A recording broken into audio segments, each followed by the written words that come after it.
Hi, my wonderful chefs. Welcome to Recipe Specialty, where we show you how to make a variety of dishes from eggs to eggceptional. In this video, I'm going to prepare a roasted goat leg. It's really simple and just like roasting any other meat. What I use to prepare this dish is a goat leg, of course, garlic powder, onion powder, 5-spice, and good old salt and pepper. Feel free to switch it up, explore any other flavors that you like. This is your meal. Make it however you feel. With that said, let's start cooking. Line a baking sheet with tin foil and rest the goat leg on top.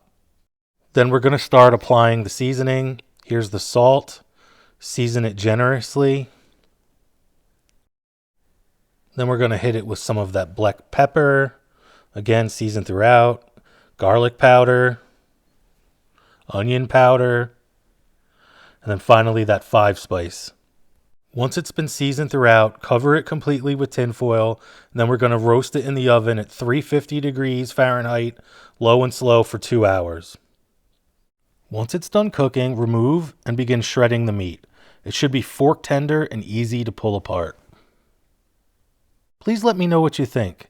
If you made this dish, did you tweak the recipe at all? Do you have any suggestions? Is there anything you would do differently? I'd love to hear all your feedback. If you all liked this video, do me a huge favor, hit that like button, subscribe, check out the website. Ultimately, let's eat!